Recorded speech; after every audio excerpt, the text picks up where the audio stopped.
LPU ప్లేస్మెంట్ల రికార్డులు సృష్టిస్తోంది. Final year student 2.5 కోట్ల ప్యాకేజ్ పొందుతున్నారు. 1700 మందికి పైగా ఎల్పియు స్టూడెంట్స్ 10 లక్షల నుంచి 2.5 కోట్ల ప్యాకేజెస్ పొందారు. విద్యా విప్లవం ప్రారంభమైంది లవ్లీ ప్రొఫెషనల్ యూనివర్సిటీలో. కూటమి సర్కార్ ఏడాది పాలనలో ఆంధ్రప్రదేశ్ మధ్యాంధ్రప్రదేశ్గా మారింది. రాష్ట్రంలో అర్ధరాత్రి అనారోగ్యం పాలైతే మందులు దొరకటం కష్టమేమో కానీ అర్ధరాత్రి అయినా సరే మద్యం ఇట్టే దొరికేస్తుంది. పట్టణాలు గ్రామాలు అనే తేడా లేనే లేదు. అడుగుకొక బెల్ట్ షాపు దర్శనమిస్తోంది. కాకినాడ జిల్లాలో మద్యం దందాపై సాక్షి టీవీ అందిస్తోన్న ప్రత్యేక కథనం. కాకినాడ జిల్లాలో మకాలు 3 బీర్లు 6 క్వార్టర్లు అన్నట్లుగా సాగుతున్నాయి.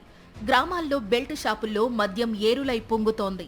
జిల్లా వ్యాప్తంగా 1171కి పైగా మద్యం దుకాణాలు ఉండగా 7 నియోజకవర్గాల్లో కలిపి 300కు పైగా బెల్ట్ షాపులను అధికార పార్టీ నేతల అండదండలతో ఏర్పాటు చేశారు. జిల్లాలో జగ్గంపేట, పెద్దాపురం, పిఠాపురం, తుని, ప్రతిపాడు, కాకినాడ రూరల్, కాకినాడ సిటీ నియోజకవర్గాల్లో ఉన్న గ్రామాల్లో బెల్ట్ షాపులు దర్శనమిస్తున్నాయి. పైకి కిరాణా దుకాణంలా ఉంటుంది, కానీ లోపలంతా అమ్మేది మద్యమే. ఏంటి నమ్మకం కుదరటం లేదా?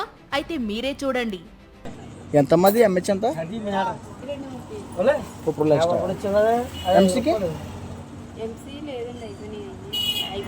స్టాగ్ అయినా బీర్లు ఉన్నాయా? పోనీ అయిపోయినాయా? అంటే ఒకసారి తెస్తానండి, రెండోసారి ఒకటి విడిగా తేనకాయ అయ్యి కూడా అయిపోతే. గ్రామాల్లో బెల్ట్ షాపుల ఏర్పాటుకు వేలం పాటను సైతం ఏర్పాటు చేస్తున్నారు కూటమి నేతలు. ఒక్కో బెల్ట్ షాపును 50,000 నుండి 2.50 లక్షల రూపాయల వరకు వేలం పాట పాడి దక్కించుకున్నారు వ్యాపారులు. ఈ బెల్ట్ షాపుల్లో క్వార్టర్ బాటిల్, బీర్ బాటిల్ మీద 30 నుండి 50 రూపాయల వరకు అదనంగా వసూలు చేస్తున్నారు. 190 10 రూపాయలు తగ్గించామా? నన్ను అలా తగ్గించని అడుగుతా, నేను అమ్మలేంట్రా. సరే సరే, అడగకుండా పట్టుకోండి, తగ్గించండి. నేను ఏదో ఊళ్ళో ఉంది కాబట్టి అడుగుతానమ్మా. అలాగనొద్దు, అడగొద్దు, ఇది చేపల బేరం కాదు కదా. ఎంత క్వార్టర్? నువ్వు 10 రూపాయలు కూడా తగ్గించలేదు నాకు. 10 రూపాయలు తగ్గింది, 50 రూపాయలు వేసుకున్నాము. నేను ఎవరినన్నా అడుగుతున్నా? అలా కాదు, ఆడే 20 రూపాయలు ఆపు వేసుకుని అమ్ముకుంటున్నాడు.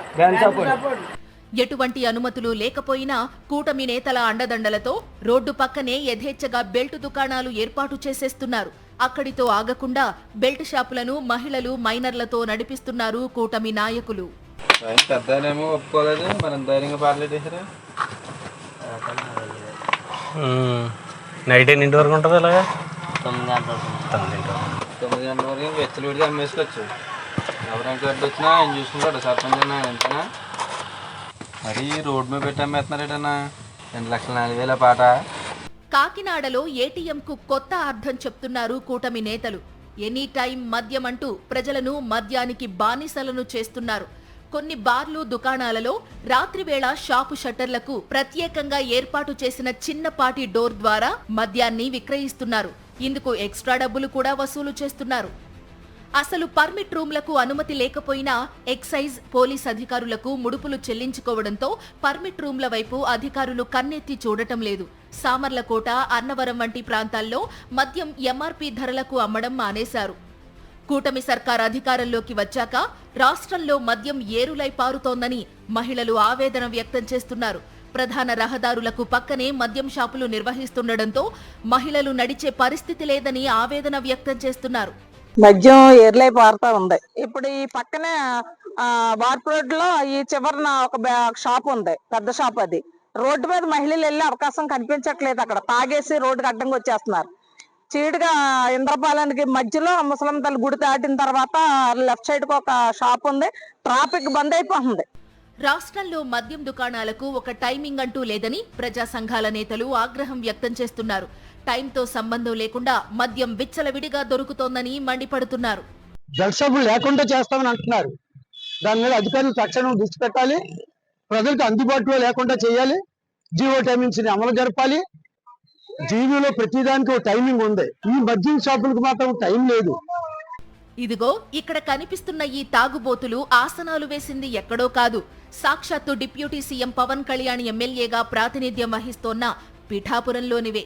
మద్యం మత్తులో ఇలా తూగుతున్నారు. ఇవి చూస్తేనే అర్థమవుతుంది అసలు రాష్ట్రంలోని పరిస్థితి. మార్పు తెస్తామని చెప్పి ప్రజలను మద్యానికి బానిస చేసిందంటూ ప్రజలు కూటమి సర్కార్పై మండిపడుతున్నారు.